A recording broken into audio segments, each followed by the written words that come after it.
We're live. Good, good, good, good. I apologize for my being late. I had trouble with this. I don't know what it was, but anyway, here I am. Here I am. Good. So we're live on Instagram and all this other stuff. Yeah. Come on, come on, come on. Yay! Here we are. Okay, cool. I'm here. So sorry, everyone. Sorry, I was tied up with madness. So let me make it a little bit brighter in here. Wait. No mood set. There we go. Bright. Bright, bright, bright, bright, bright, bright. Okay. Fantastic. And put the fan on. So welcome to Sunday Night Live. SNL. That used to be hilarious because it was Saturday Night Live. I'm sure most of you do remember Saturday Night Live. But it's is that still on? I don't even know. I can't imagine it having the same level of comedians that they used to have. Let me see. Okay, a lot of questions here. All right, Teresa, you won't make it. Okay. All right, well,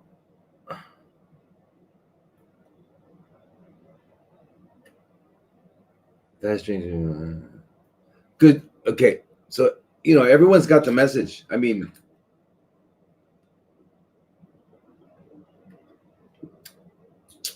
H2O, fantastic. Fantastic. They add it to most drinks. Yeah. It's one of the ingredients. I don't know if they call it inert ingredients or not, but they might. Anyway. As a reminder, the format tonight. Today, if you're in Asia, or Australia, or New Zealand, or Tasmania, which is Australia, or Japan, or anyway, if you're in Asia, it's morning, and if you're on the other side of the world, it's evening. But anyway, the format tonight is that you send in questions. You have already sent in questions either on I think on Facebook and Instagram. You can send them in, or you go to the website drlodi.com and you can send them in there, and then I go through them and try to answer them all as much as possible. So this is not the same as our private Zoom meetings that we have on Mondays and Wednesdays, where if you're a member of the inner circle, we have three different groups in the inner circle. The CFC group, which I always qualify every week for the new people. For the new people, remember, or just keep in mind that if you hear the word cancer, there's only one thing that it has any meaning for, and that is astrology. Right? Right. Look it up. There's no meaning. I mean, they gave it this meaning. They call it a condition that people develop, but that's it had, it's not even, when they give a description, they name it. For example, I name a glass. Now, if you don't know what a glass is, then and I tell you the word glass, you don't know what it is. You understand? A name does not at all describe it. It gives you no information except for, like a word like round, but the name of something, like my name, Thomas Lodi. What does that tell you? Nothing. Or the name of Virginia, the name of Johannesburg. It doesn't tell you anything. So understand that names tell you nothing. They give you a name. It's it's an odd thing, but just think about it. Okay, so names are not informative. They're nominative. You know, uh, that's all they do. All right. So anyway, so the name cancer doesn't give you any information. And we do know that it does give you a great deal of fear because it's become synonymous with death due to everything we hear about it. Right. So in that regard, it's really worse than a useless word. A useless word would be a word like cup. If you didn't know what a cup was, it's useless. If you already don't know what a cup is, and someone says cup to you, you don't know what that means. Like if I say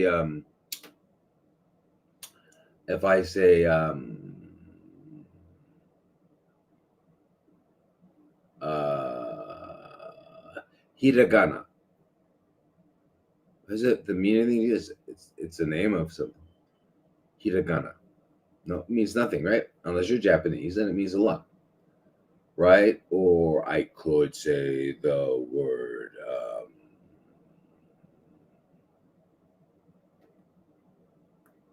jungle. You don't know what a jungle is, it doesn't mean anything. So you got the point. So the word cancer, we don't use it. It's not a useful word. It conveys nothing but fear, and fear doesn't help anyone. In fact, it hurts people. Fear cripples your immune system and many other systems. So we don't use the word. What we use is we use the term chronically fermenting cells because that's what they are. They're cells that are no longer using the standard what is called oxidative phosphorylation, or if you're really cool, you call it oxphos. If you're talking to other people that know what that means, then you just saw oxphos. You know how people are. Weird. Driving school, Albion Driving School. Good morning. So we don't use the word because it's not useful, and it scares people. It's you tell people you're gonna die is what you're telling them. So we don't use it. We use the word CFC, chronically fermenting cell, the phrase CFC. Okay, so we have a CFC group, we have a parasite group, and we have a health and healing group. Okay, and each group meets either on a Wednesday or a Monday. All right, parasite groups. People in the parasite group, which is kind of the second level up, have membership in the health and healing group, so they get every Monday. The people in the CFC group have automatic membership in the parasite and the health and healing, so they have meetings every Monday and Wednesday. So that's pretty cool. All right, and these meetings are what we get on a Zoom. We all have a login. We get on a Zoom, and I answer questions directly. And the benefit of that is that I get to, like, if a question is not quite clear to me, and I say, well, did you already do this, or do you know the, and we can kind of focus in on me truly understanding the question and the condition that the person's in, and then give a really relevant answer. So you'll see this morning, I'm going to probably receive questions that are not complete because people don't think that way. Why is this so dark?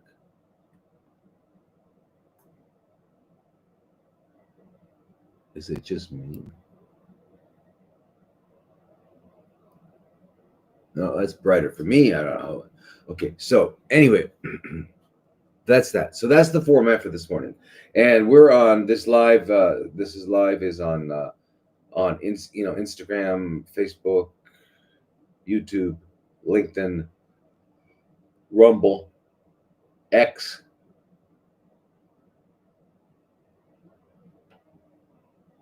What else?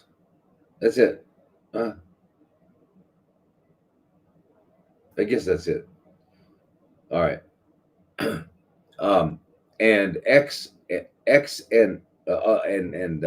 Tinkerbell. There. What's Tinkerbell again? Oh, TikTok. TikTok isn't that cute? So TikTok is such a cute one that they don't like me, and they don't like me for some unknown reason because I may be weird, but I'm not.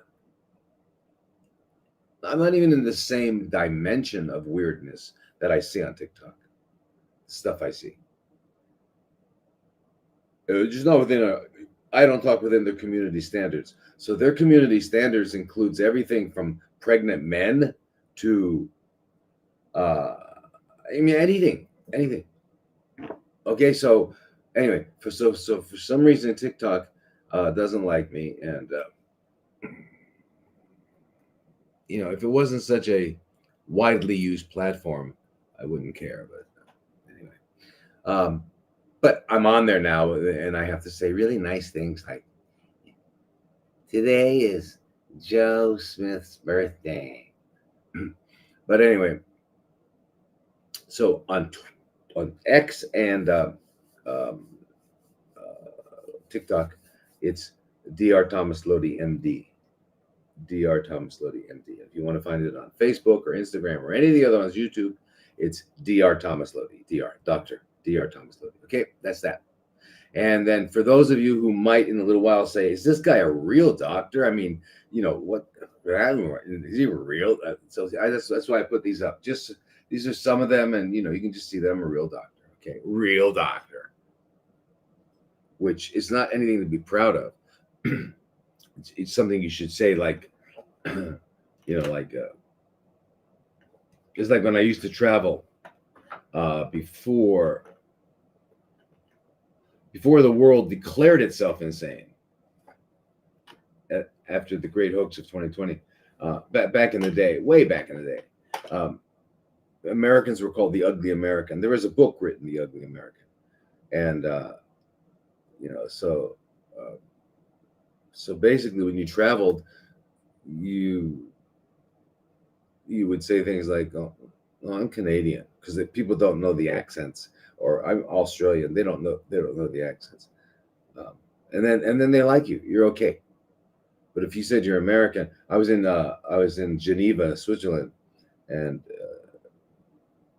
there was a situation anyway. I had to mention I'm American. He goes, America. I mean, so yeah. So same thing with doctors. Say the word doctor. It's like it's not cool, guys. It's not cool. Doctors are the leading cause of losing one's um, rhythm and going flatlined. Now I know I'm aware of the Journal of the American Medical Association, which back in when was it? A few years ago now. But they published a study showing that the medical profession was the third leading cause of flatline, of not being alive anymore. But they were looking at a restricted population. They weren't looking at all the outpatient people and their conditions. They were just looking at the expected effects. Now they call them side effects, but we all know that side effects are not on the side anywhere. They're right in the middle of your consciousness, such as vomiting, such as low blood pressure, dizziness, such as weakness, such as scratching, whatever it is. I love when they say when they're doing that on the TV, and they say it as quickly as possible to try to get all the words in. They say kind of softly. Anyway, one of the side effects is death. That's it. Just a side. Anyway,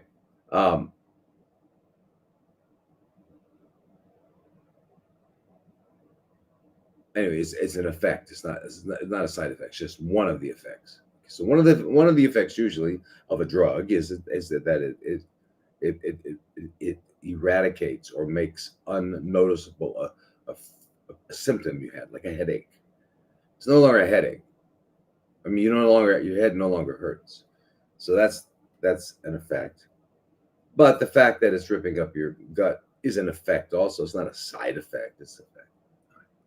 And got that clear. So those are the three groups, and I really would love for you all to join them so that we can really have these conversations. The groups are fantastic, and in addition, you get to be on the Telegram group. Every one of those groups has a private Telegram group with 60, 100, 200 people, whatever the number of people that are on the group, and it's fantastic because here's people that are brilliant who've been going through whatever you're going through, and I'm going through for a long time.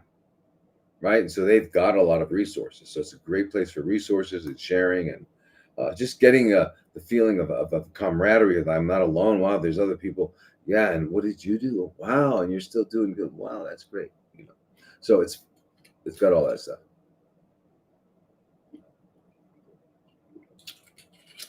And okay, not PhD. No, not a PhD.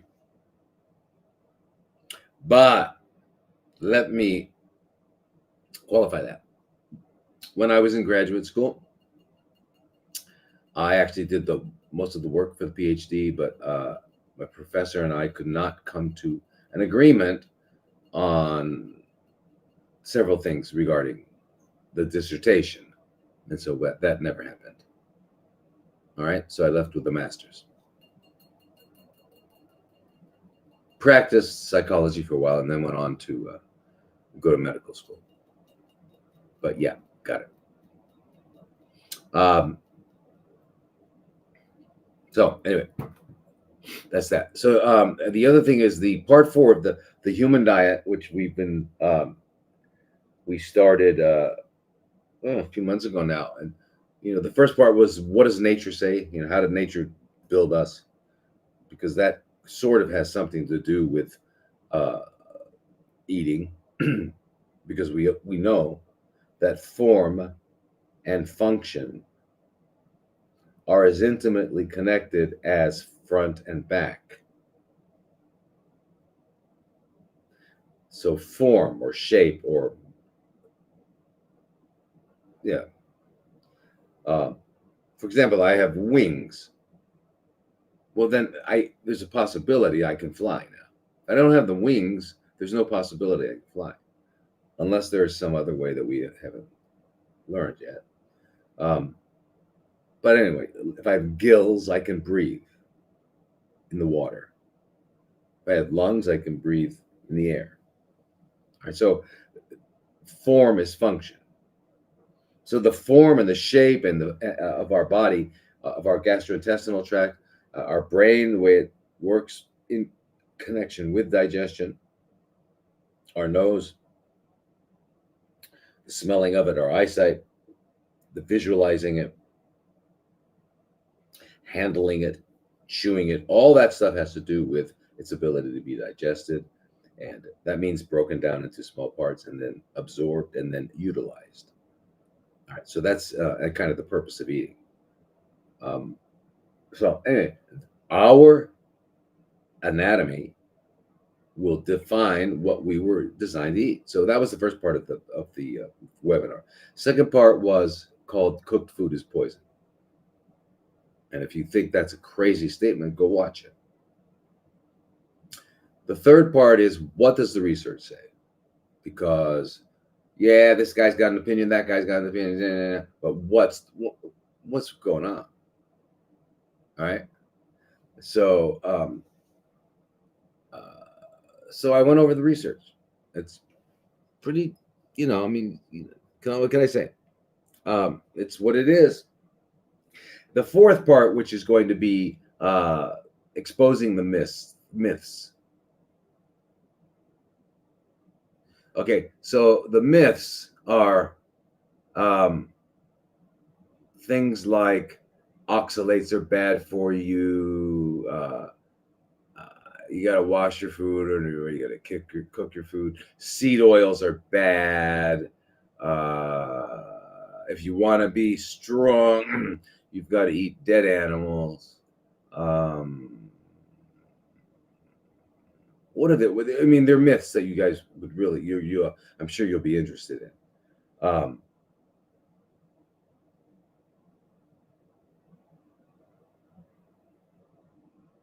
were they? Gosh. Anyway, but it's all the myths that we're all familiar with that make us say, wait a minute, I thought that was okay, or um, oh no, I've been doing that for not. I've been wasting my soy. That's another myth. Soy's terrible. It's going to cause your breasts to develop CFCs.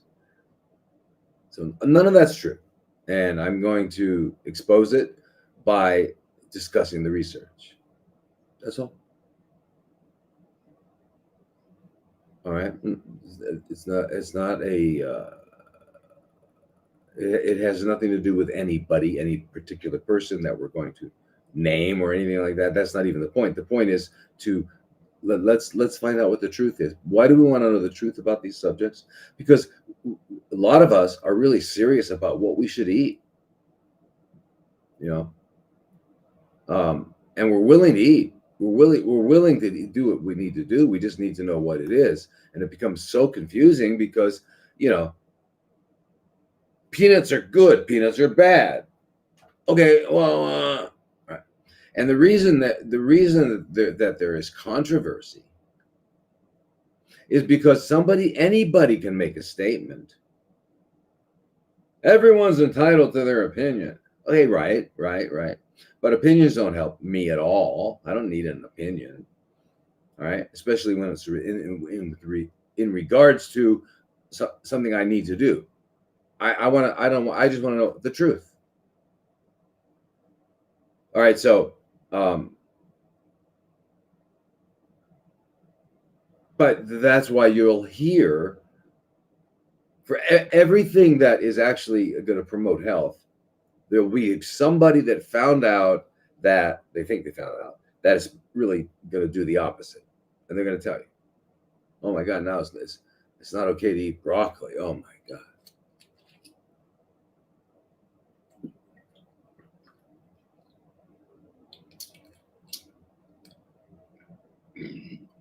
All right, Gina. Real quickly before we get into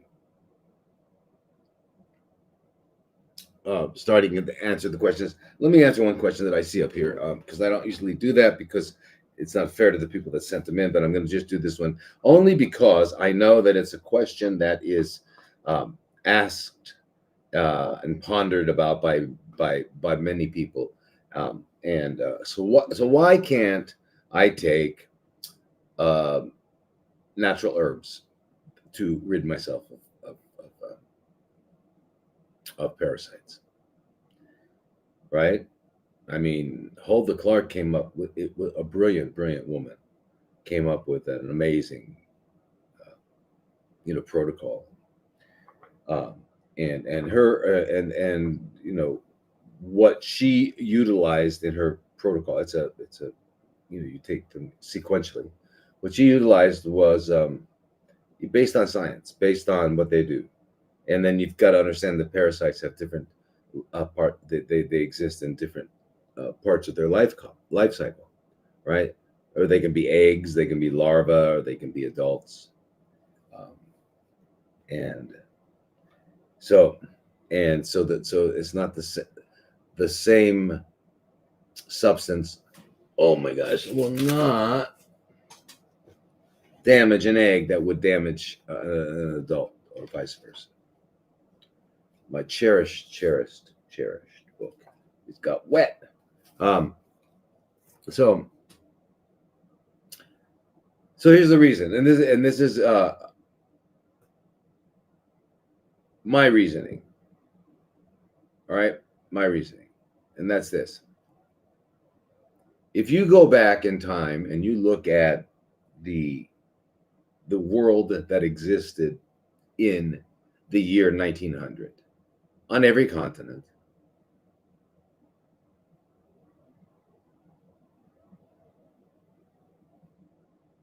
who's this guy? Okay, what? Why are you so interested in what I studied? Let me ask you this guy, because this is really. You need to know what I studied before you're going to listen to me. What did you study in college? I see you have a doctor in the end. All right. What did I study? Well, my major, my undergraduate major was psychology. Yeah. But I studied other stuff too, like history and stuff like that. Anyway, yeah, my master's degree is also in psychology, clinical psychology. And my MD is in MD stuff, right? Medical doctor. And then I specialized in internal medicine, did my residency, internship and residency internal medicine in New York City. That's my training. Now, what have I read? I've read everything that you can imagine. But that's that.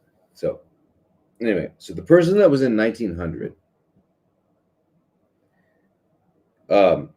was probably a very well read person, um, because the education in those days was a classical education.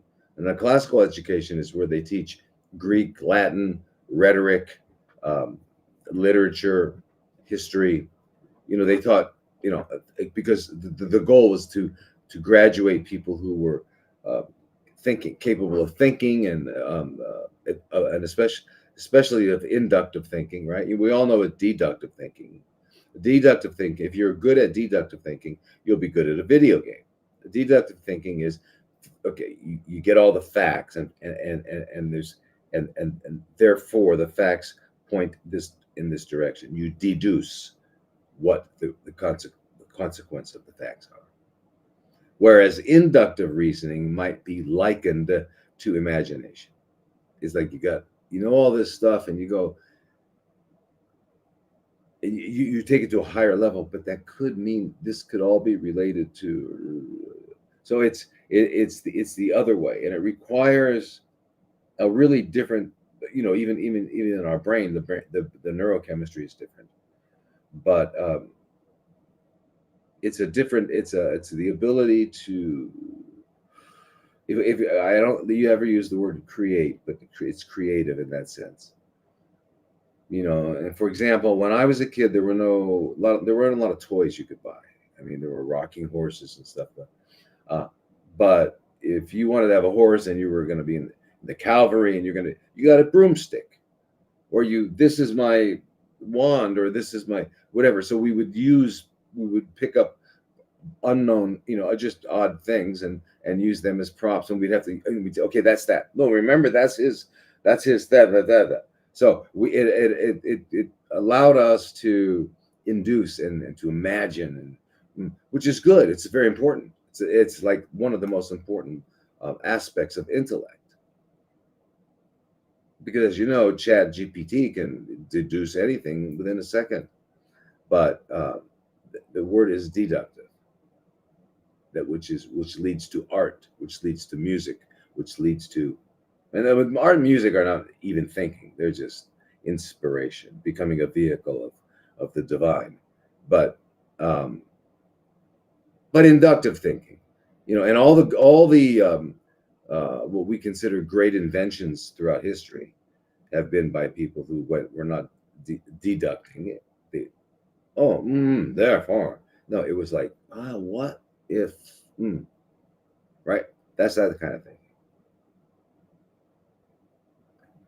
So anyway, so we had a good classical education back in the 1900s, and most people did took care of themselves. They knew how to take care of themselves. They knew how to make their clothing, how to grow food, prepare it. They could identify things in nature that they needed. There was no People didn't go shopping. There were no malls or anything like that, and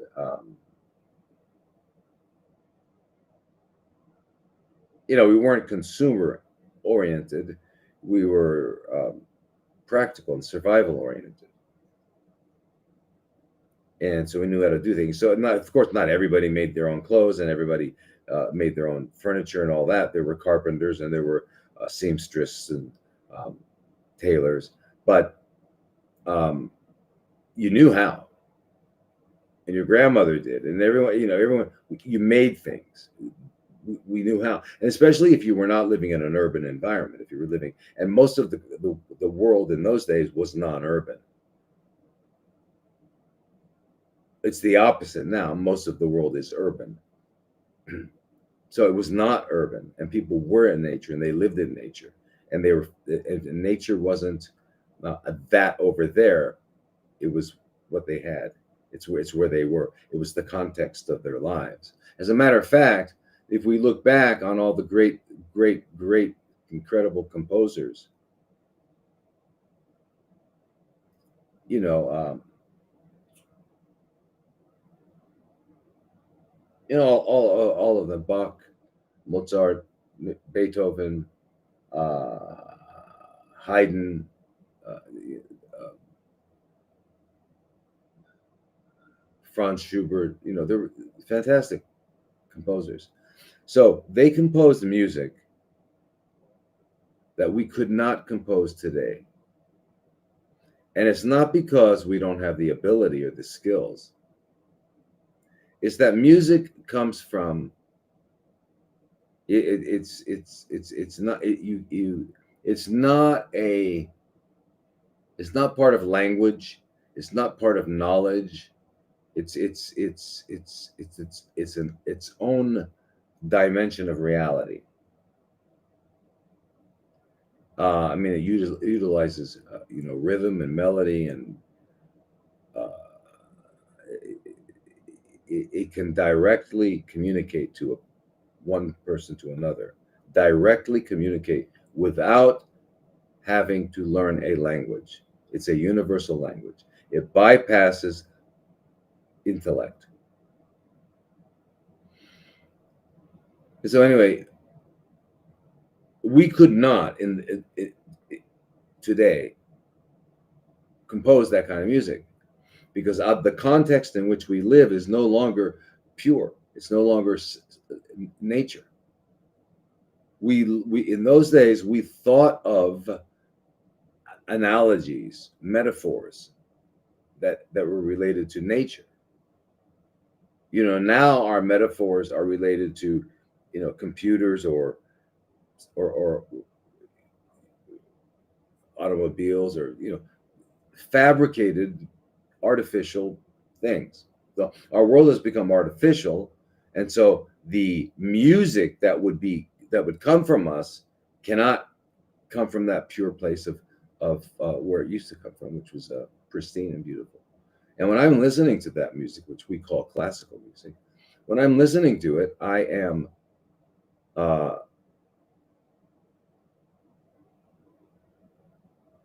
it puts me in a state of being that, of course, you can't define these things. As I said, they're not intellectual, um, but it puts me in a state of being that I don't get from modern music, any modern music. That's a very special thing. When I listen to the Brandenburg concertos,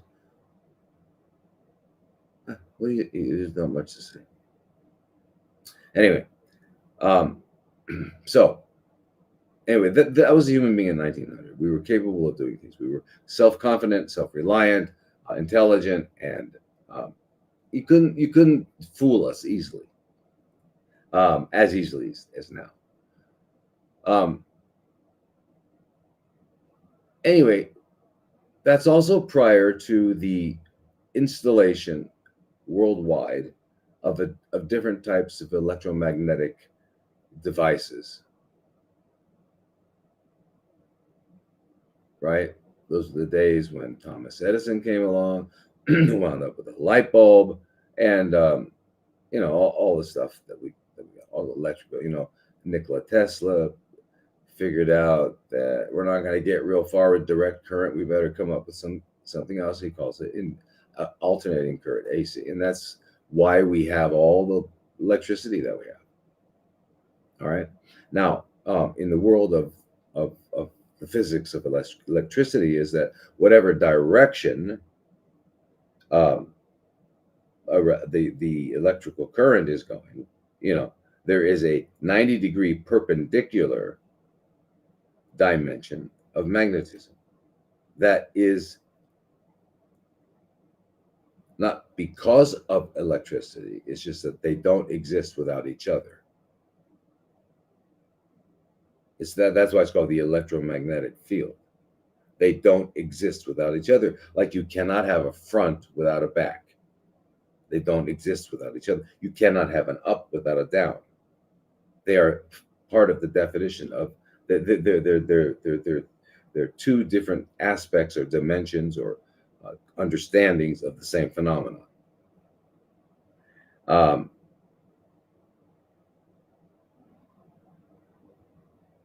Anyway, so these with these devices, because we were using electricity to do work for us, to make machines and stuff, light, started going up. So the first ones were the telegraph.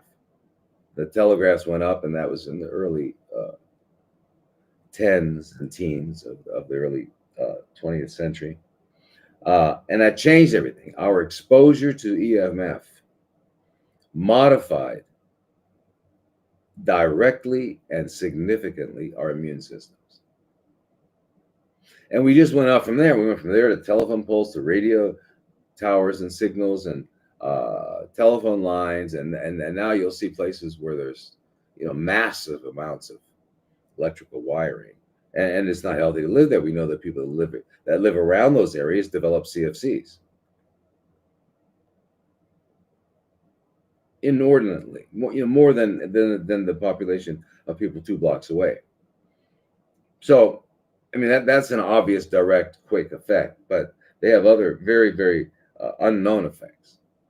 And some people, just as some people are allergic to a pollen or something, there is an intolerance for this electromagnetic frequencies. And the reason that's so important and impactful in our lives is because we are electromagnetic beings.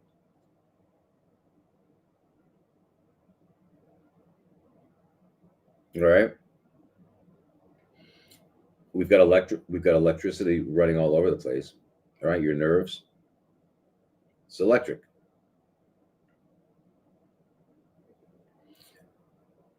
So your nervous system, which is how your things, it's how you move, walk, think, digest. It's that movement, and then that's electrical. And then in our blood, it's electrical. You've heard of the term electrolytes when they do a blood test. They look, sodium, potassium, chloride, bicarb, and then there's magnesium, there's calcium. There's other electrolytes, meaning that these are substances that allow the passage of electricity. And if you want to know how your heart's doing, you do an EKG, and you look at the EKG, and you can tell the cardiologist will look at it and say, aha, because this you have that, you have this, you have bigeminy, you have AFib, you have it looks like that you might have had a heart attack at some point in your life, this part of your heart, or it looks like right now your heart's straining. And so there's a lot of stuff we can tell. Your heart's enlarged. We can tell that. So many things we can tell by the shape of those electrical patterns from your heart. On EKG, we can do the same with an EEG, electroencephalogram, and with muscles, electromyogram. So we can do that. Look at the electrical output, and be able to understand the health and functioning of that organ. All right. And then when the line is flat and there's no longer any activity, then there's no longer any life. So that we are electromagnetic beings, period. It's not anything other than a fact. That being the case, we have electromagnetic circuits that exist within us. And when they're harmonically resonating with each other, we're in a state called health. And so our heart, with its pumping action, is generating a large magnetic field, electromagnetic field. So is our brain, and they intersect. The heart's actually stronger than the brain.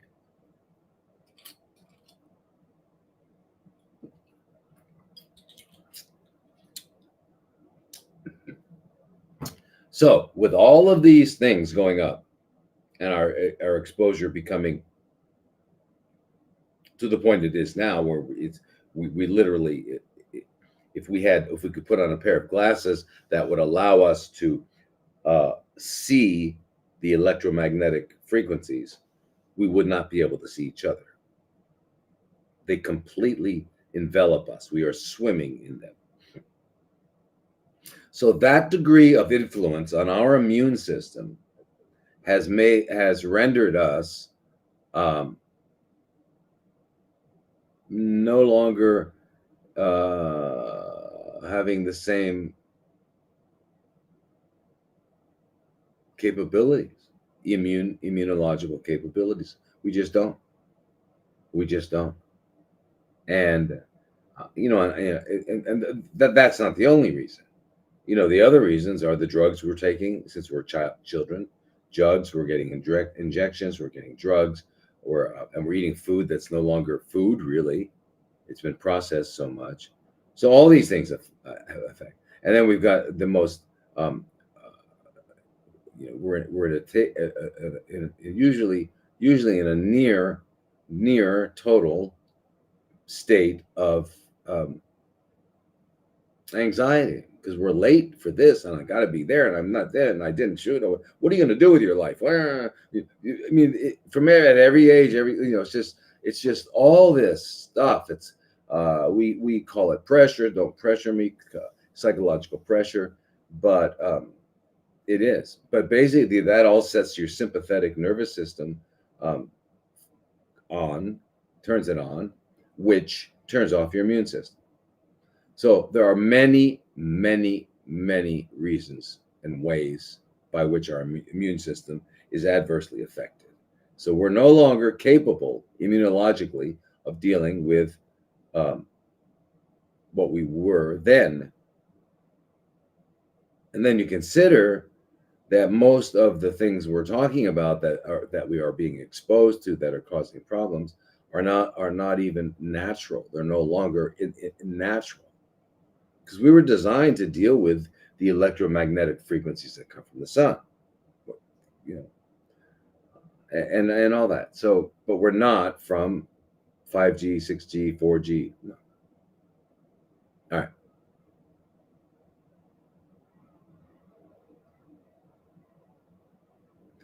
Anyway, that's the reason that I recommend, when it comes to parasites, that everybody has, that you don't have to. It's just the way I think. All right. This is not there's actually been no studies to prove this, because you couldn't prove it, because first of all, we already know that most people that actually have parasites will most of the time go into a hospital, to an infectious disease department, and be told they have none. We're not really that good at fighting them, which is why they're successful. They've been around for a while, and they successfully avoid being detected and eliminated. That's why they're called parasites. Right? So we're not going to find them necessarily. And I talk to people who, it's amazing to me that they actually have some sort of organism. They can feel it, see it coming out of their bodies, and the doctors they see somehow dismiss that, or they dismiss it, or they don't investigate it any further, and they even go so far as to offer them antidepressants. And so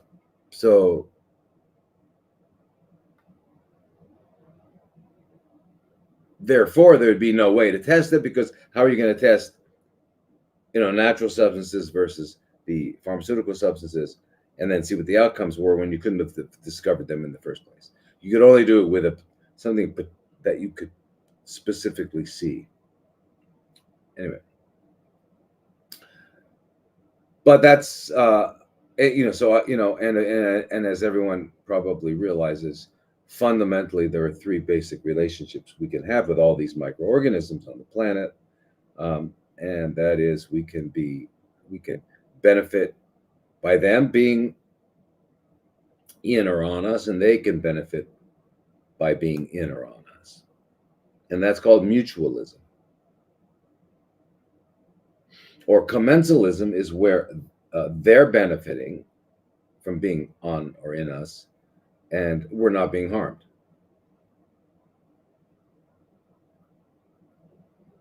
So that's commensalism. And then there's parasitism, where they're benefiting and we're being harmed.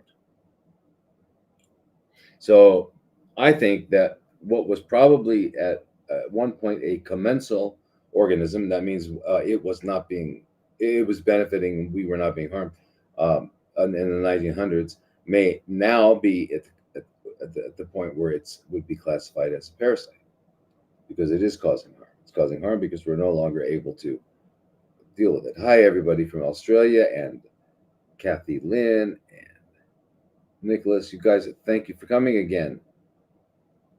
And Amron Nazari.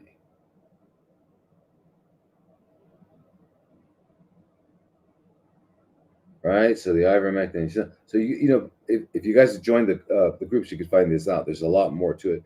But here's a question: ivermectin, besides ivermectin, fenbendazole, what should I be taking for the exposure to mold? Mold are part of the fungus family, and there are antifungals like diflucan, and nystatin and itraconazole, and there are other ketoconazole. There are other stronger ones, but that's that.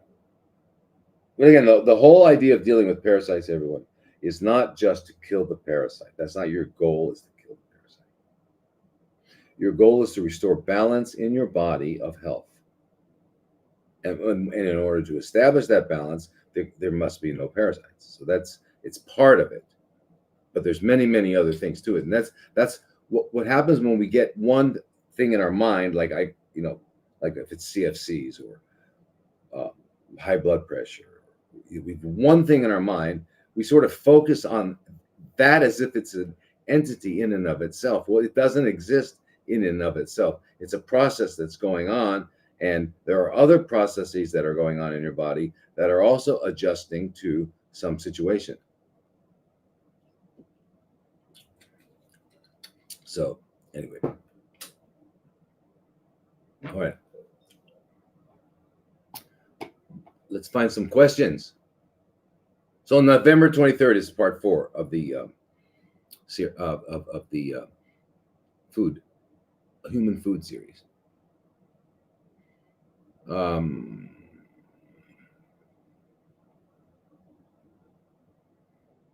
Where was it put? It was in the.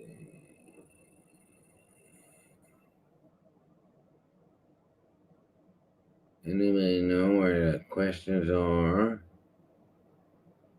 Hello?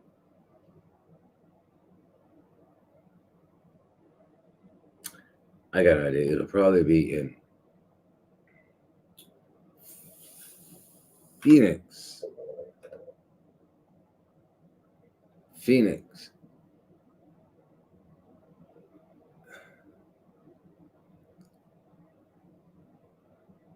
Yeah, here it is. Yay. All right, questions. Yes, we got Renee.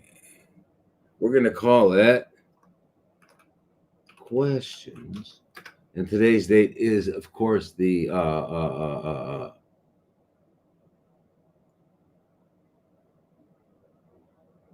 what's today's date? Somebody must know.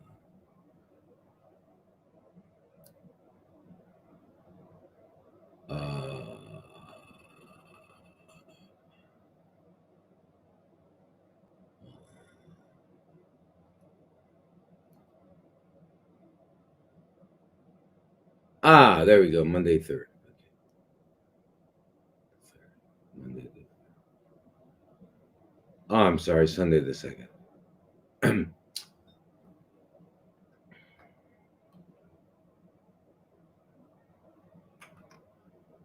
And it's the 11th month of the year 25. In the year 20. Zager and Evans. Wonder what he said. I got to go back and listen to that song. All right, here's the question. It's good. You remember Zager and Evans, right? In the year 2025, 25. But they started out with what? I forget when they made it. It was a good song. Anyway, so Sunday Night Live Stream, here we go. We did all the stuff. Episode 4 will be exposing the myths. That will be the November 20th, not 23rd. Okay, I was wrong. And yeah. And then after that, we're gonna redo Nature's design because I don't think I feel that it was incomplete. So here we go. This is from Rebecca, and she says, "My son is 12 with stage 4B Hodgkin's lymphoma, with lesions on his trachea, esophagus, stomach, aortic artery, and pancreas, as well as being in his bone marrow. He has finished his chemo treatment, and we just got a PET scan, which appeared to show most all of the CFCs, Rebecca, were gone, yet he had 4 spots in his lymph nodes in his gut randomly show activity. I have always felt it was caused by parasites. Due to the fact that he was scratched by a feral kitten that I suspect to have it that had walked all in poop in a small room and was born in, and it was born in, and it scratched my son and it got into his blood. That said, we are redoing PET again on November 14th in hopes the spots aren't active and maybe the chemo just didn't have time to get out of the system. I didn't push my thoughts on the doctor's hardcore about the parasite thing because the results of chemo for Hodgkin's show great outcomes mostly. But if the spots are active on the next PET, they want to biopsy, and then I feel I need to say something and don't know what to say. Please, any advice on this would be great. I have done so much research and could sit here and type for hours, but honestly, I have done that with a lot of people on social media, and none have actually cared to respond.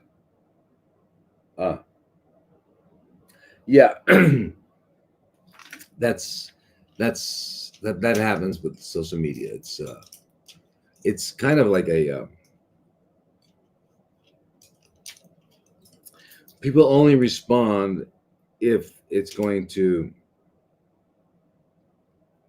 give them a reason to respond again. It's a strange thing.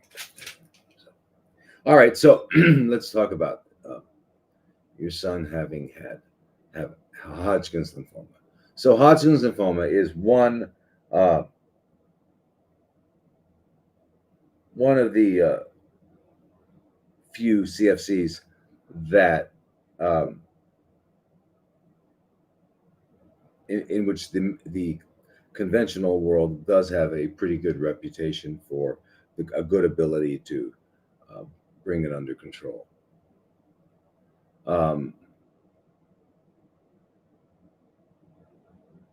Not so much with the non-Hodgkin's lymphomas. However, they still have, I don't know, that not really, but anyway. But their approach is drugs, as you've noticed, right? And they've got formulas for drugs. They've got different protocols that they use, and that's all they use.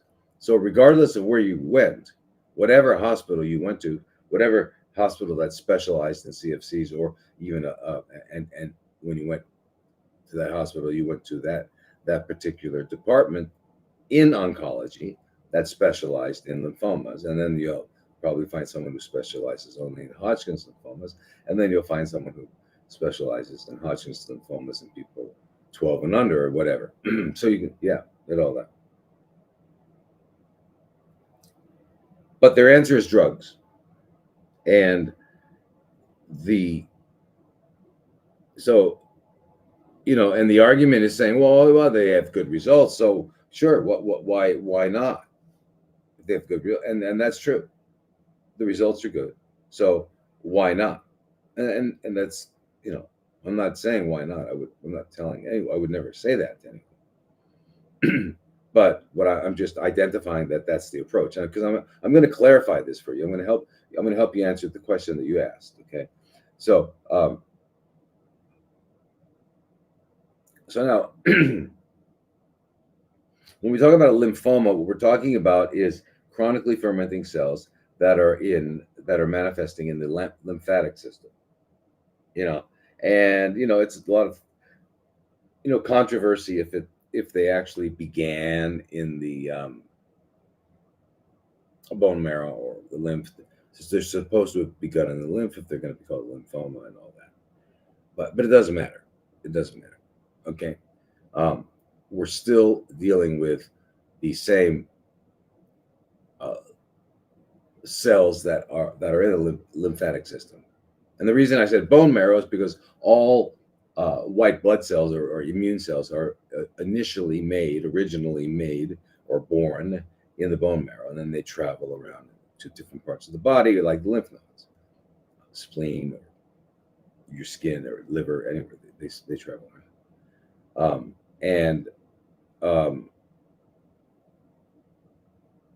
So when you say he's got lesions on his trachea and his esophagus, stomach, aortic artery, and pancreas, it just means that those lymph nodes around those areas is what that means, right? That's what it means. It's not those actual organs; it's the lymph nodes around them. All right. So, and so you did the PET scan, and for everyone's edification, PET scan, the positron emission tomology is,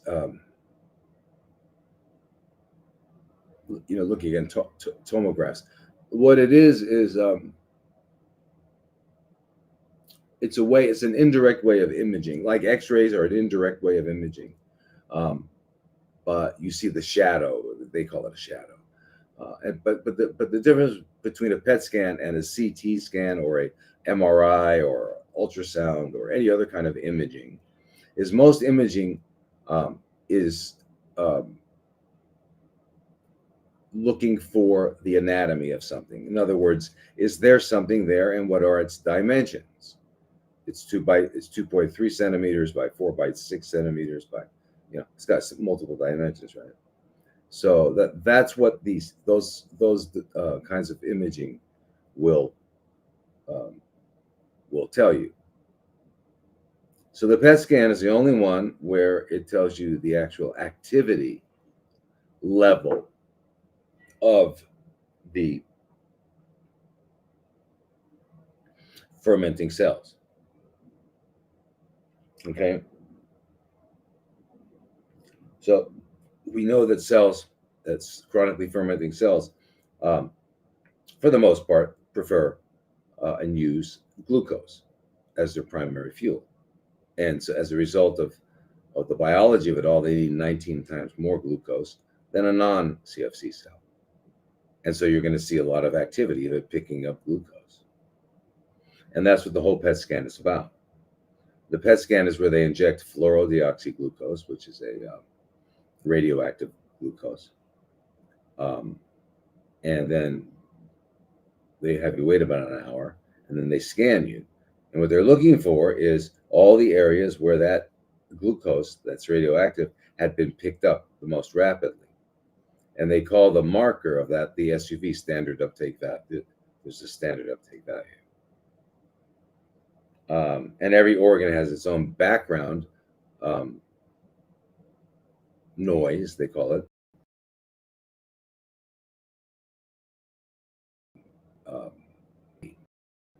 The brain it uses a lot of glucose. It uses like 20 to 20% of all the glucose in our body is used by the brain, even though the brain weighs about 1% of our body. And the muscles do, the hearts do. So our heart, our hearts do as well. Our lungs, our liver, every cell in our body is using glucose for fuel at a specific level, and that's the standard uptake for that particular organ. So let's say the standard uptake for the liver was 1. Anything above 1 is going to be an increased uptake. That means it's got a good chance it's going to be chronically fermenting cells. What else could it be? It could also be inflammation. Inflammation is going to require more energy to be picked up, more glucose to be picked up. What we call infections are going to be the same kind of thing. So, and in fact,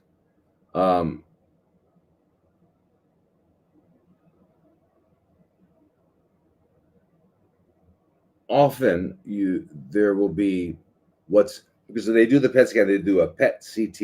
It's a combination at the same time in the same device, basically. It's just that the PET, the computer for the PET has a completely different program than the computer for the CT, so they're getting different bits of information. So when you get a PET CT, you're getting both anatomy and activity level, so it's very helpful. So you can tell where it is, what it is, how big it is, and how rapidly it's eating glucose to stay alive. And the more rapidly it's eating it, the more activity it has, and it's associated with aggressiveness. So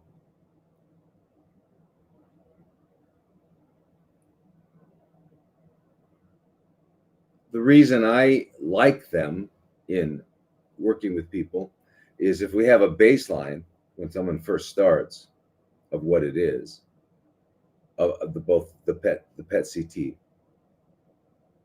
and then after some period of time when we've gone through the program, we do a second one to see if we've changed it, because you need something to compare with. And the reason I would prefer that it's a PET scan in those days, but if some people are opposed to getting any kind of imaging, and I'm fine with that, we can work around that. We don't have to get it, but it's useful. So for example, let's say that a person had a lesion. A lesion is just a word that means something is there that is not part of the normal anatomy and physiology. It has no function. It's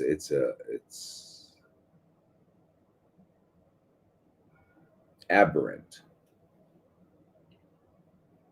So someone has a lesion in their liver that is 3 by 2.6 by 5. And it's got an SUV of 10. Okay, so that's pretty active. Now, after a period of time, we repeat the scan. The person's gone through the program. And now the lesion is 1.5 by 1.6 by 1.2. So it's smaller, but it's not gone. So we're kind of disappointed. But we look and we see that the SUV is 1. It's come back to its baseline, whatever the baseline is for that organ. So that means there's no extra activity. That means there's no more malignant growth. So you see how useful that information is. Yeah, I have I've got information that there's a thing there, and it's 1.5, 1.2 centimeters. It's that size. It's still there, but it's not active. What does that mean? Well, if we think what a tumor is a combination of the nest, the home in which it is sitting and having its life, the blood supply to it, the blood vessels that keep it alive and keep it drained, and then the malignant cells themselves. So all three of those have to come together in a scenario that will allow the growth of this tumor. So if you have a scan and the original lesion, the abnormal part, was larger, now it's smaller, but it's still there, but there's no activity, that means what? Well, the malignant cells are not there anymore. So what we're left with is stroma, which is the leftover nest, leftover part of the body that is of that area that was kind of the home to it, and perhaps some blood vessels, old blood vessels. So we're seeing a remnant, we're seeing a scar. And that's real important because the question is, should I go on and continue to treat with chemotherapy? Right? Because that would be one of the questions. And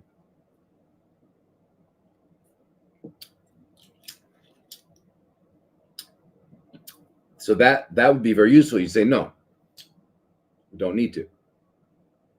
So I don't know with your son what the SUVs were initially and what they are now, but you said they were not.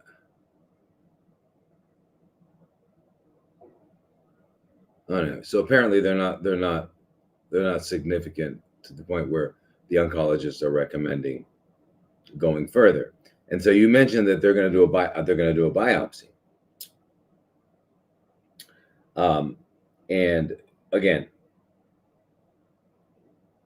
this is just that is unjustifiable. What could it be? A biopsy is a diagnostic tool. It's an investigation to find out what something is. You already know what it is, and you know that the SUV is low, so there's not a lot of activity. So what else are you going to know? Nothing. Well, I'm sure, and you can't know that. They've got a lot of reasons, and none of them are of any relevance to anybody except them, because it's in their algorithm. Now,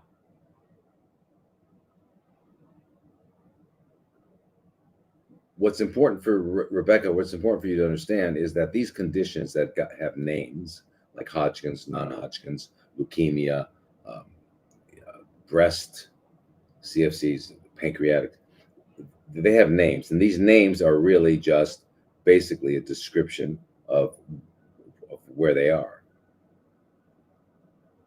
A lymphoma. Oh, it's in the lymph. Okay. Breast adenocarcinoma of the breast. It's from a gland in the breast. So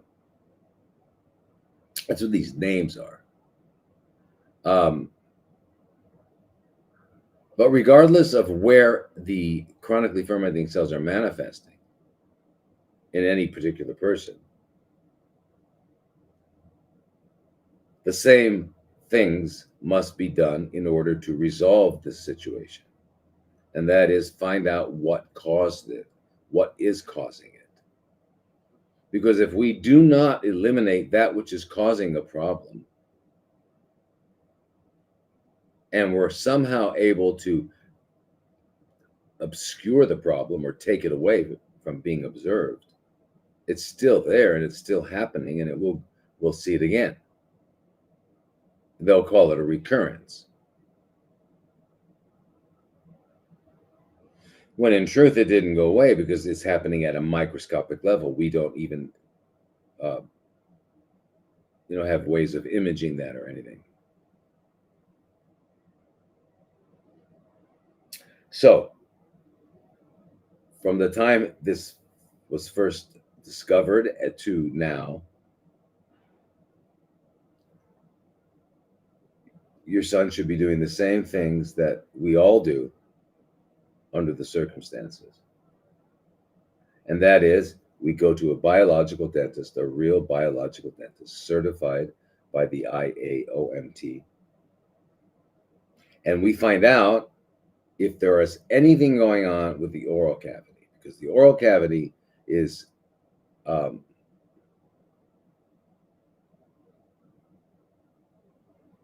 it's got pretty close to the same biome as our gut. Our oral cavity is the gateway for eating, drinking, and accounts for about 40% of our breathing. The oral cavity is also how we speak, one of the things that does distinguish us from other creatures. You know, just one of the things. But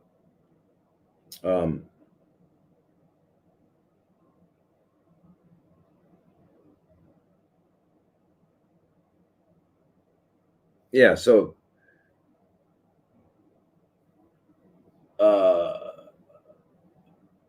what I'm trying to show you is the extreme and incredible significance that the oral cavity plays.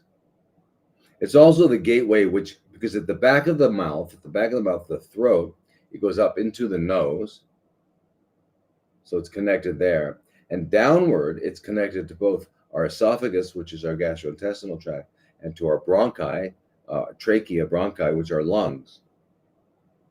So it's right there in the middle of it all. And it's how we articulate speech. It's how we communicate. It's how we have what we have going around. It allows language. It is also how we communicate with each other. It's how we express, anger and intimacies. And we kiss. So the whole oral cavity and structure and all that has an extreme central aspect of our lives. And it's got these 32 teeth that are basically an organ in each organ in and of themselves. And they're connected to everything. We ignore all that. The point was, we ignore all that. In medicine, when you're trained as a physician, you don't learn about that. You learn about it on in vague ways, like, the anatomy, the histology, the physiology, the vasculature. You learn all that, the function, right? But you don't really learn how to deal with the problems and its connection to the rest of the body. And what's happened is it's become a second profession called the dental profession, which is over there, and we don't know about it. They don't know about it. It's ridiculous. And dangerous. And so most doctors, when I say most, I mean 99.9% of them, do not realize that not only is the condition of our oral cavity, not only does it have an effect on our systemic situation or any illnesses we may have, but is actually causative in at least 80%. No doctor knows that, I promise you. And for that reason, they overlook it. So when a doctor says, I've examined your son, or I've examined you, it's not true. They haven't. And they don't consider the mouth anything other than things that the dentists look at, and you don't need to worry about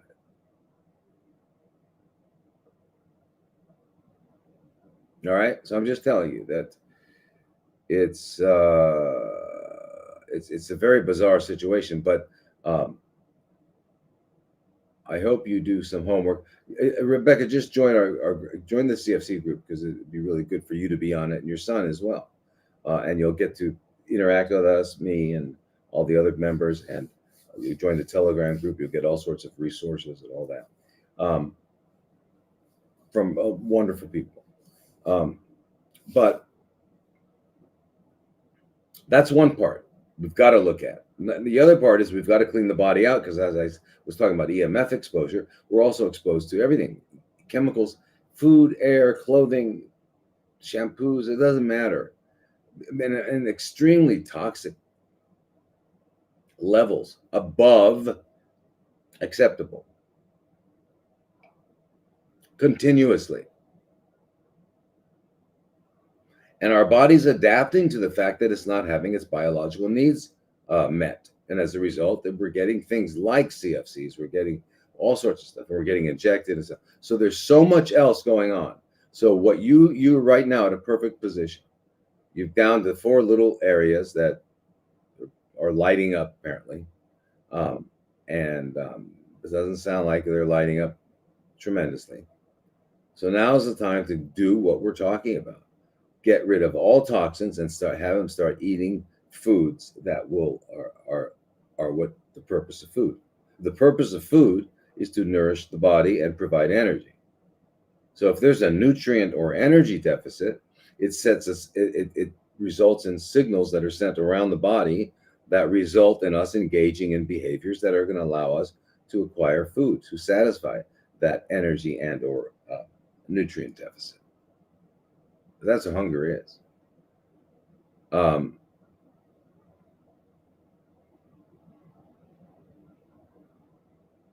So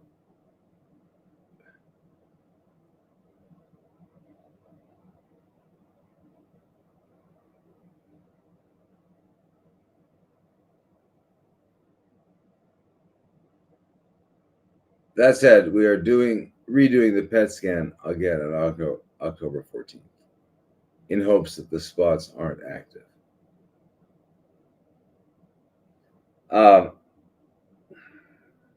And you were saying you don't have time to get it out of the system. You do. You should have started earlier, but you didn't. So you're going to start now. You got to clean. He's 12 years old. Okay, he's got to clean. You got to get him to a biological death. You've got to get rid of all potential causes that have resulted in this. And if you don't, it's going to happen again. It has to.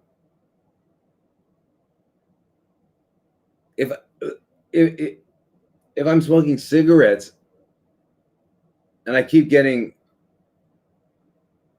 lung CFCs or whatever, if I don't stop, I can't stop. It won't stop happening. Now we get that when I talk about this in particular. That's why I talk about it. But it's true of everything. If you knew the research about eating whatever, you'd say, "Whoa." And I don't know what shots he's at.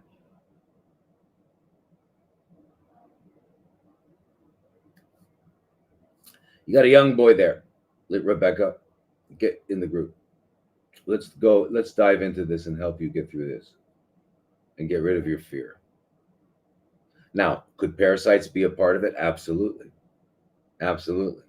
So he does need to do a parasite cleanse as well. But we want to make sure he's ready to do it. I mean, physically ready to do it. If he's just I don't know how long ago he finished chemo, etc. So we need to look at some blood tests. But yes, he absolutely, that part of it all will require eliminating the parasites. Absolutely. drlodi.com is my website, and you can join the groups that way. The parasite group, or it doesn't matter what group. All right, this is from Landon, and it says, "I've been suffering from severe backache for many months. I finally got X-rays to find moderate to severe disc space narrowing at L5S1 with facet lymph hypertrophic changes at L4-5, L5S1, mild multi-level osteophyte formation is noted, and a few scattered Shimori nodes are seen. Do you have any suggestions on a way to heal from this?" All right, well, sure. Absolutely. L5 and S1 is a particular part of the spine that is uh, part of the area where we get a lot of pressure, a lot of uh,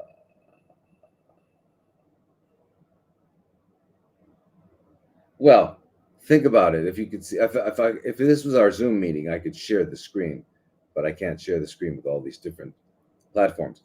But if you could see the spine, right? So you've got the brain. Let's say we're looking at it side from the side. We're looking at its right side. Its eyes are facing that way. And you got the brain, and then this,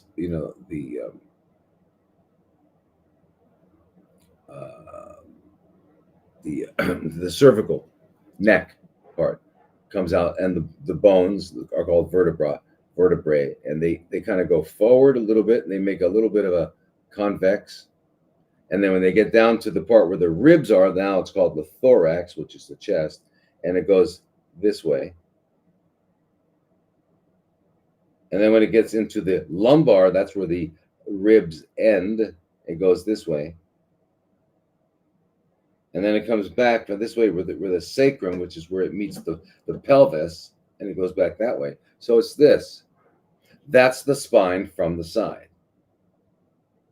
And so you can imagine, we depending on how we walk, if we have anything wrong with our foot or a leg, or, so the pressure differentials are throughout our body are very different.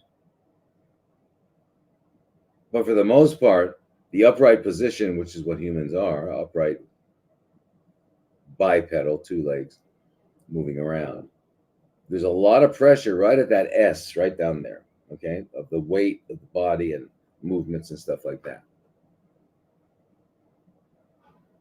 So it's a very heavily used part of the body, number one. Number two, it is because of our lifestyles, our bones in general are losing calcium. I mean, long before we get what's associated with old age, which is what do they call it? Osteoporosis, right? But we get that actually early on. And we get that because calcium is being leached out of our bones, because calcium is a very alkalinizing substance, like magnesium, iron. All these cations in our body are considered alkalinizing. They produce alkalinity. And so when our blood becomes, or tissue beds become acidic, because we're not eating the foods we were designed for. We're being exposed to toxins. We're highly stressed. You put it all together, and it results in a acidic environment, biochemical acidosis.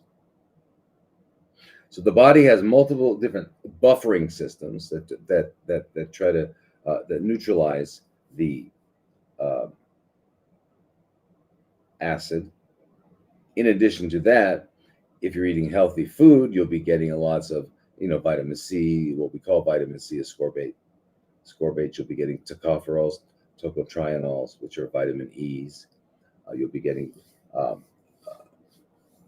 beta carotene, gamma carotene, lutein, the whole variety of carotenoids, which is what we call vitamin A, and then you'll be getting B and all that stuff. And by getting those are antioxidants and also neutralizers. They will neutralize acids to some degree. So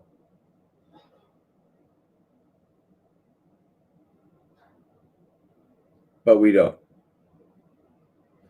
You can just accept and realize and understand that most people just simply do not eat anything close to a human diet. When I say human diet, I mean a diet that is appropriate for us to um, live long and be healthy and happy. So that being the result, we're not able to neutralize a lot of these areas that could become acidic for the various reasons I discussed. So we early on start getting bone loss.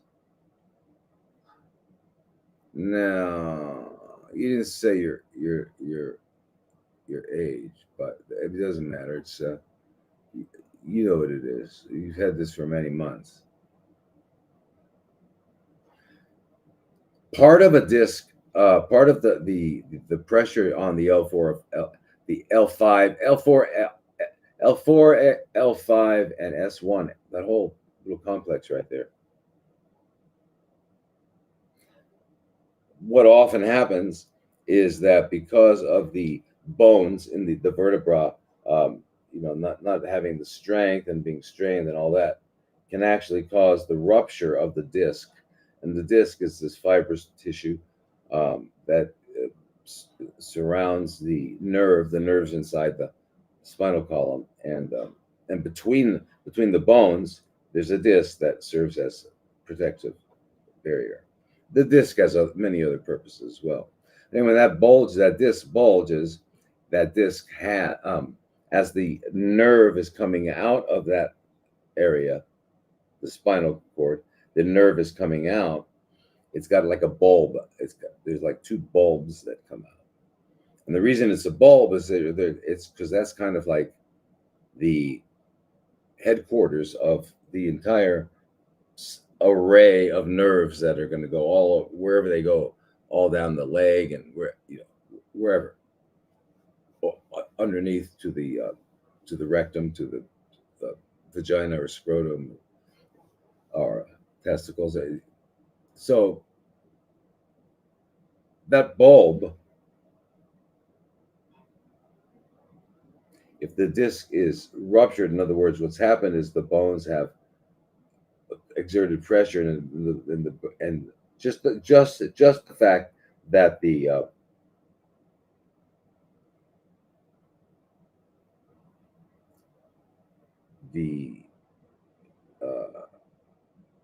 the disc, this fibrous disc, has bulged out.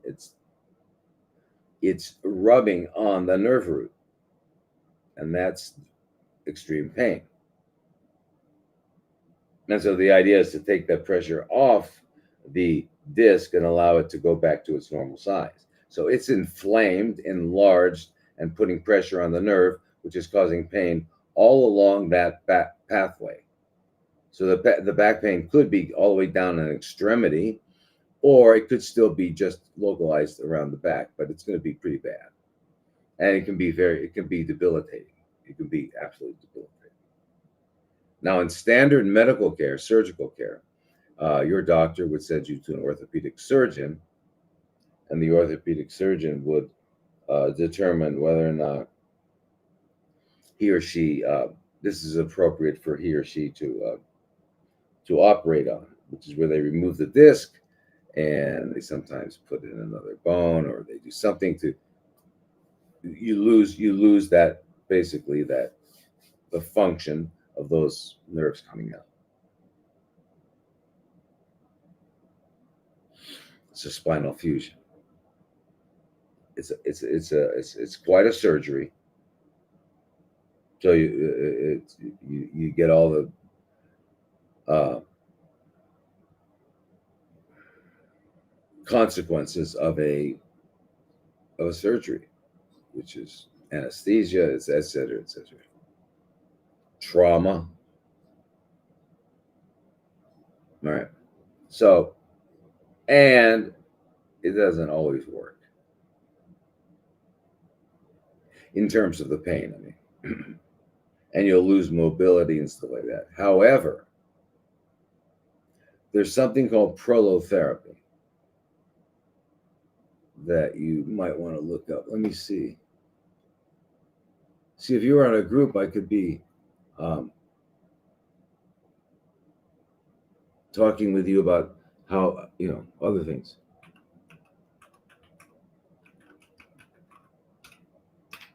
So let me just read here what they have. Prolotherapy is an injection-based therapy for chronic musculoskeletal pain that involves injecting a mildly irritating solution, most commonly a concentration of sugar, dextrose, uh, into damaged ligaments or tendons to stimulate healing. So that's actually what happens. But a lot of times they'll use procaine. Procaine is similar to lidocaine, but it's different. It's got other properties that make it very, very medicinal. So it goes on to say that this triggers a localized inflammatory response that tricks the body. You're not tricking the body into repairing itself because it's too stupid to do that. All right, so you've tricked the body into repairing itself, which can lead to increased stability and reduced pain over a series of treatments.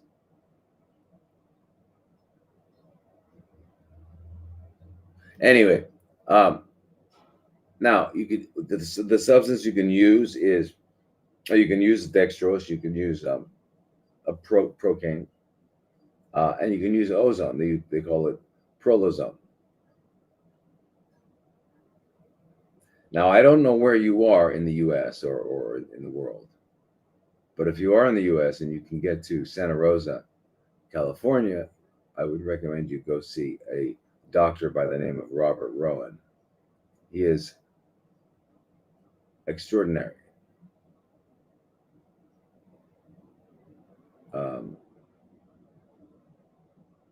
You'll be very happily impressed. And wherever you are, if you can get to him, it's worth it because you can get this over with without having to get surgery. Yeah, it'll take a few weeks. So you may have to go back and forth, or stay there for the duration or somehow work it out. Or he may know someone he's trained that is in your area, but I would recommend that. And then there's regular prolotherapy where they use the procaine. So, but anyway, that's really it should not be looked at as an alternative to what you're doing. It should actually be the only thing that you're doing. It should be, right, but it's not. It's not because it's not even referred to in medical books. Can you believe that? It's really devastating. Really devastating. Come on.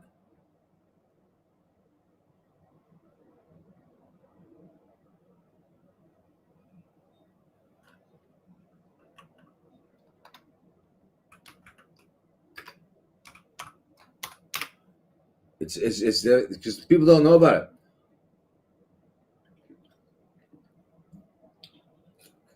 Can you imagine? You have a herniated disc, slip disc, whatever, and you can get back to full functioning and no pain without any surgery? Wouldn't that be fantastic? And you're stimulating healing.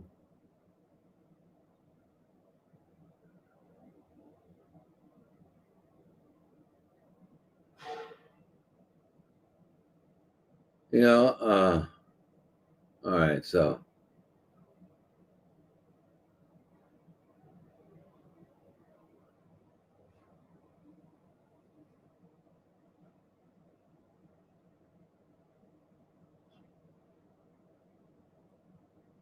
I can see that you're all asking very specific questions about situations in your journey, your healing journey.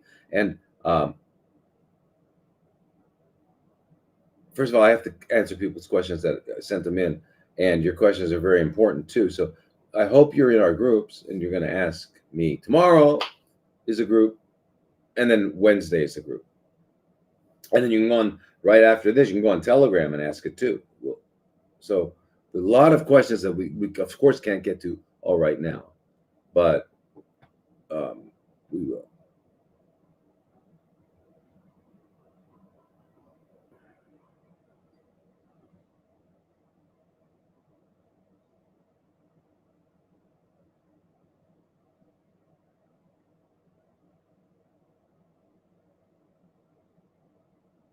Oh yeah, there's okay not okay okay not. I hope you're okay okay not. Are you okay now with my studying? I don't know. You never answered me. I guess I didn't uh, satisfy you. All right.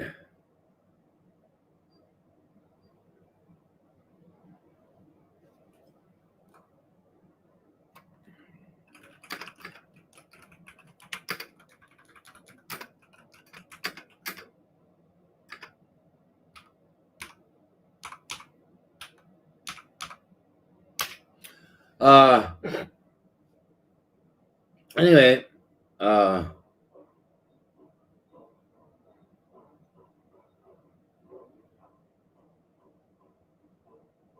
all right. How to get in? Go to drlodi.com, please. Um, drlodi.com and join the groups. Okay. Let's get back to the questions.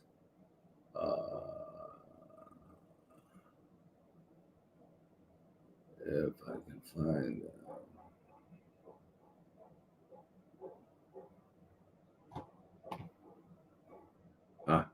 Here they are. All right. Now, this is from Zane. It has to do with brain CFCs. We're not going to use that. Uh,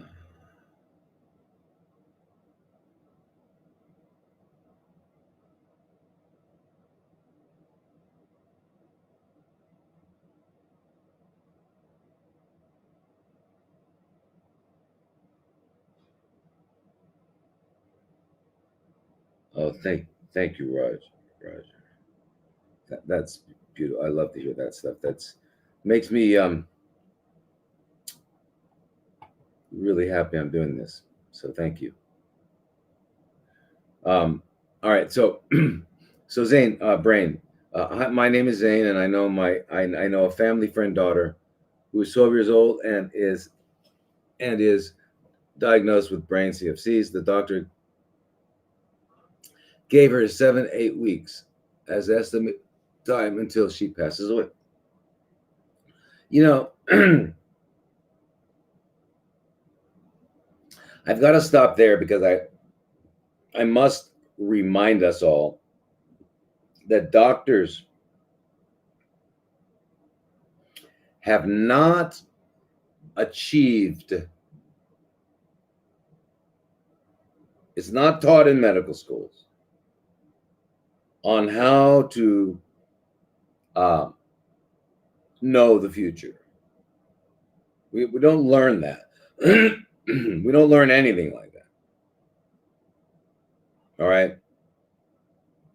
So they can't give you time. It's not theirs to give. You can't even define time. So that was sorcery.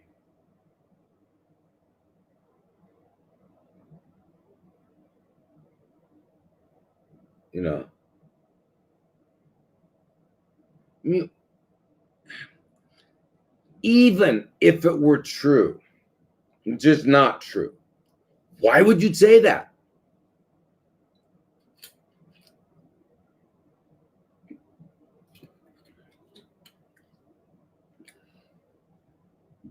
Anyway, I hope we can get in contact and try to help this poor family and daughter. It's so painful. And is there anything out there that is actually legit or even rubbish? It's worth the shot. And the family's ready to fly to the moon. I really hope this message gets to you. Yes, absolutely, Zane. The problem is this: my clinic in Arizona, an oasis of healing, um, we have happily and successfully worked with many people who have, you know, the one brain tumor that has the worst reputation and prognosis, called glio. Um, um, it's a glioma. Um,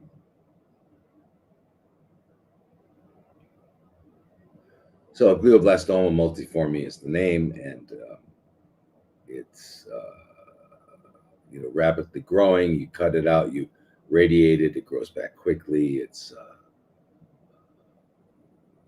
just really quite a thing. So yes, but you got to get on it now, right away.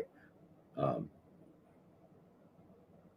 and this is where parasites come in. This is where, if there's any dental issues, uh, but you got to just move systematically, quickly, and do all this stuff. And yes, yes, yes, yes, we can change it. Now, I'm hoping, Zane, that, without it being offensive, I don't mean to be offensive or anything like that. Just, we're dealing with a problem right now, and I'm going to tell you what I think. I'm hoping she didn't get any injections by any of the famous uh, large companies that do that. I'm just hoping that. I'm hoping and hoping and hoping she didn't. But in any case, Zane, if you were to contact my clinic and Oasis of Healing, now here's the other problem, and I don't know if it's changed. I think it might have. So ask the people at my clinic, because it used to be that I was unable to accept a person as a patient in their clinic under the age of 18 with the parents' consent. With the parents' consent. And because we tried it early on, and they took oh, there's a big hassle. They didn't win. I mean, ultimately, because the person didn't stay with us, but because we all said, okay, that's not worth it, because they were going to take the child away from the parents. They were going to take the child away from the parents because they were considering it child abuse. Take the child away from the parents and force them to get standard treatment. Yeah, it's no, it's you can't. I have nowhere in my mind to put that. I can't set it down anywhere. That's oh, beautiful for spacious.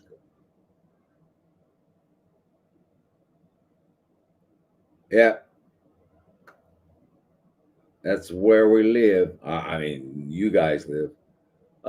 Anyway, but I think it's changed. I think now, if I think there's some nuances now in this change. So please call the center, because we'll do that. We will, and we'll. But you, you and your daughter have to say, okay, we're gonna do whatever you say. You got to do it. Just got to do it. Okay. We can. I'll explain the whys and all that. We always do, but we kind of know what you got to do, and we're not going to do anything unusual.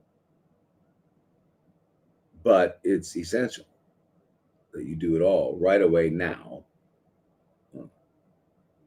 So Zane, I don't know the phone number. It used to be 480-834-5414, but it changed. How could you change? Why did they change it? But get in touch with them, Zane. Let me see. I wonder if there's anybody from Oasis on this call. Anybody from Oasis? Any of our doctors on this call?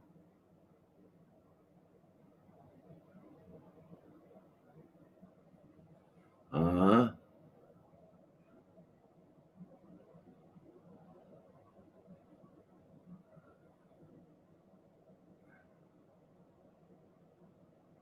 No.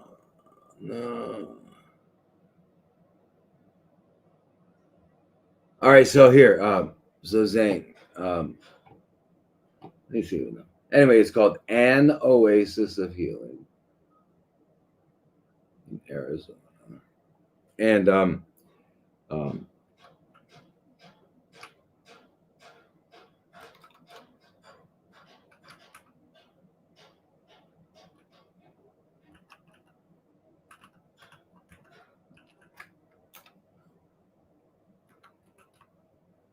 or you can just type in the browser stopmakingcancer.com and it'll redirect you to it. There we are. Okay. So what's our number now? Our number is uh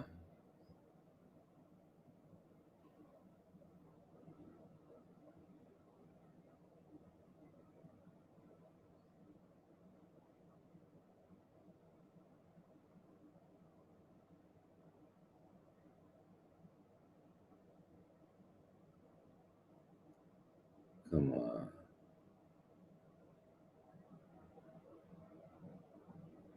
I don't know why they have my high school picture. I can't why is this the way to find the number, you guys? There we go. 480 912 3414. I don't know why they changed the number. 480 912 3414. I like the old number because I remember it.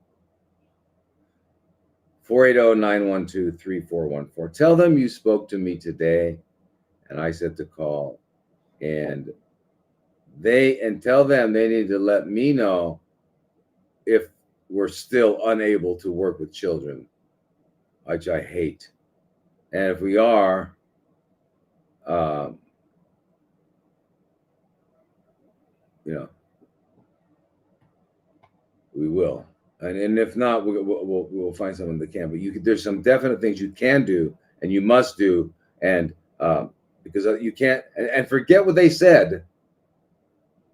Okay, don't let what they said work. We had a fellow who had a glioblastoma in and um, he kept looking at the clock when we were during the interview talk. His first time he came in, and he was looking at the clock over and over. And finally, I said to him, "What? Why?" And so his cognition, his cognitive ability had changed a little bit because of this thing going on in his brain. And he said, "Well, they told me when I was going to die, but I can't remember what time it was." So you realize that's sorcery.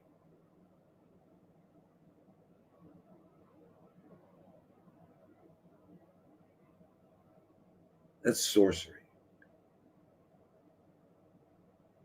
Yeah. It's heartbreaking.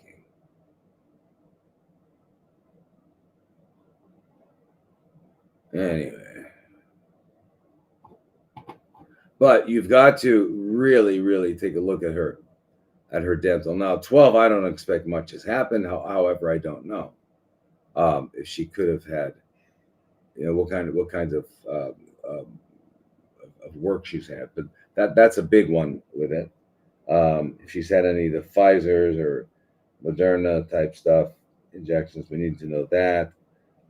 She's got to get ready to do a good cleanse of delicious juice, fresh, um, and on and on and on.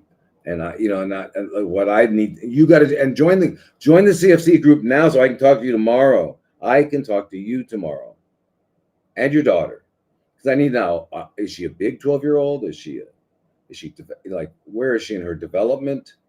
Um, so there's so many things. You got to jump on this, okay? You got to jump on this. And what they said is not true. It's not going to happen. So they don't know. Listen, if the doctor's so smart, ask him when he's going to die. Say, listen, you're pretty good at this. Can you tell me when you're going to die? By the way, can you also tell me when Jim Jing Jung Chong of North Korea is going to die?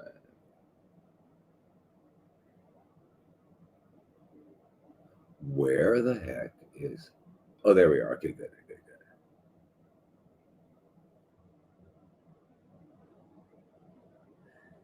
Yeah, well, 85 is not good, you guys. Way bad. Way bad.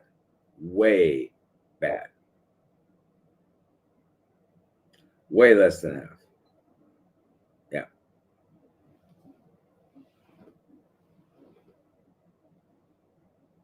Oh, Zane, you're on tomorrow. All right, cool, great, beautiful. Okay, we'll talk tomorrow, Zane. Fantastic.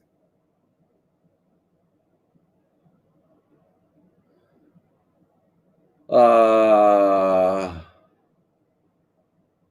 Australia, yeah. And I heard that most of or all of the Australian members are all in Sydney. That's weird. Why would that be?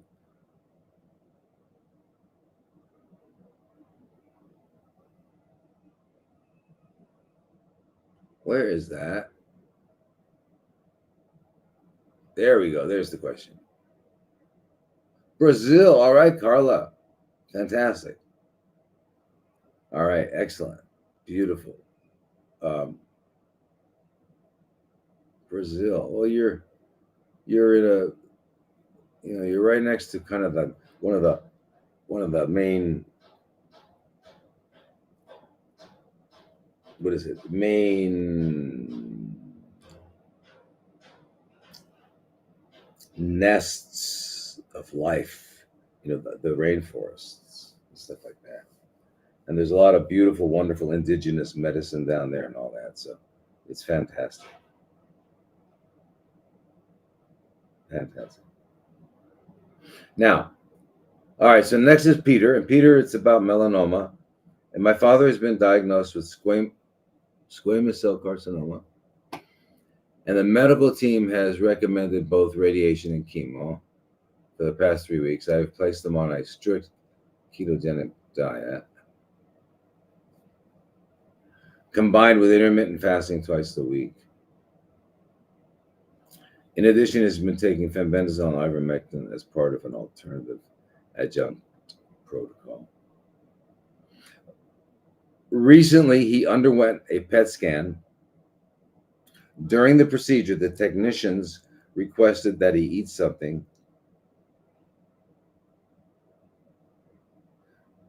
without any dietary restrictions before taking an additional image, as they initially did not observe any notable activity on the first scan. It is unclear whether this indicates an absence of, I'm going to use your word, cancerous activity, or a technical issue with the imaging process. The affected area involves a lymph node in the neck, and the doctors have also indicated the possibility of CFCs in the tongue and tonsil area.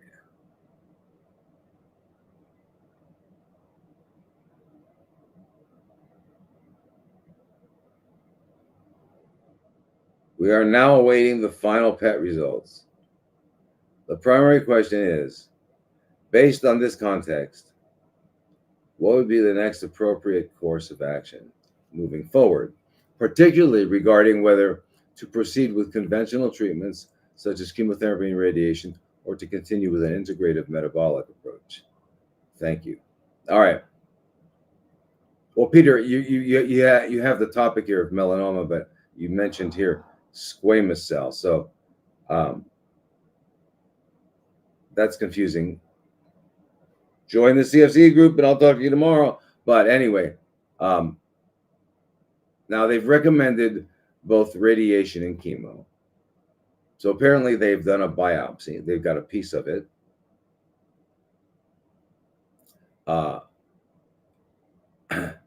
They gave it to the pathologist, and the pathologist looked under the microscope and did staining and stuff like that, and came up with his blah blah, her blah blah.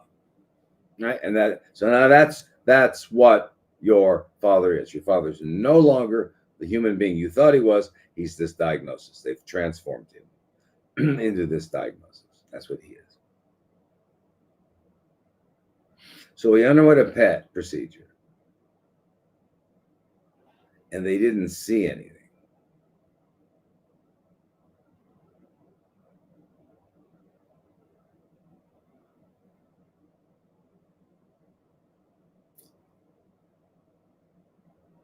because you're saying initially they did not observe any notable activity on the first scan. So apparently this is the second PET scan he's had, and he had some activity, and it's no longer there. So they wanted him to eat something, which makes no sense at all, because if you eat something and it has glucose in it, then it's not radioactive. It's not radiolabeled. It's not fluorodeoxyglucose, which is a radioactive substance that will be picked up on the scan. So I don't understand what that would have done unless it would just. I just don't know what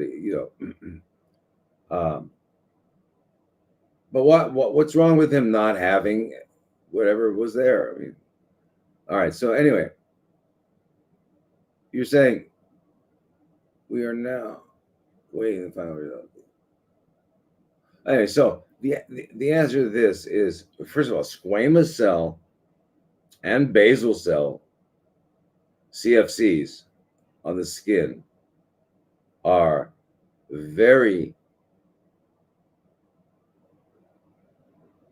considered quite mild and easily taken care of. They're you don't have to go into all this crazy stuff that they want to do. Chemo and radiation. It doesn't work, but it does damage. And we can take care of this in many ways. For example, 7% Lugol's iodine, liquid. For example, 35% food grade hydrogen peroxide.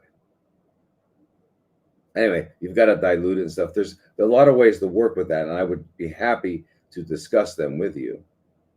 But what is notable about the squamous cell and the basal cell on the skin is that they're not like melanoma in terms of the way that melanoma usually moves quickly to other organs.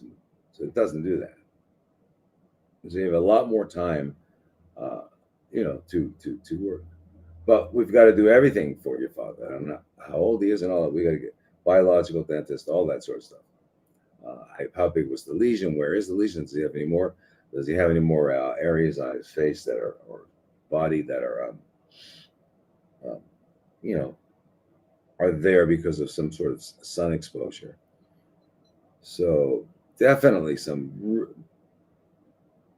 but you don't want to just do bits and pieces.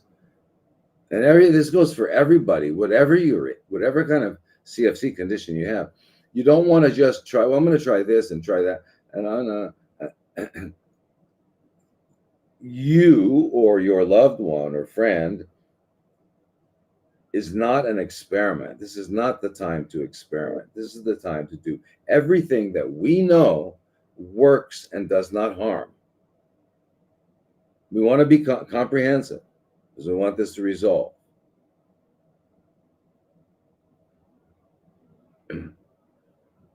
But Peter, I mean, so go online, look.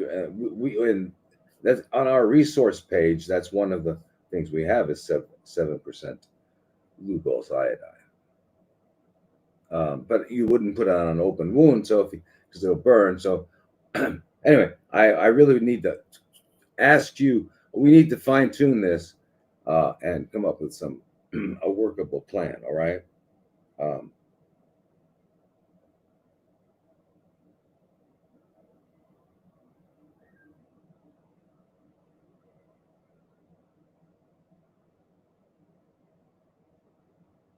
What did you study? What is this keep coming up? What did you study in college? Your name is okay now. I don't understand why this question. No, it didn't come up again, right? It's an old question. Come on, guys. Yeah. All right. Good. Okay. So listen. Spike protein. Yeah. All right. You guys have to get to sleep. I apologize for taking a little longer. I just wanted to try to get a few questions in, but let's do this again next week, starting again at 7 a.m. my time, 5 p.m. Arizona, 8 p.m. I think, I don't know if daylight saving time, New York, Figure it out from that. I use Arizona because Arizona does not change its clock during daylight saving time. But you have these great questions. They've got to be answered. They're important, and you got to join because, as you can see, I can't get all the information I need. All right. So anyway, Sawadee Kab, Namaste, and Aloha to everyone. Okay. Have a wonderful week, and go to sleep, unless you're in Australia. Sawadee Kab.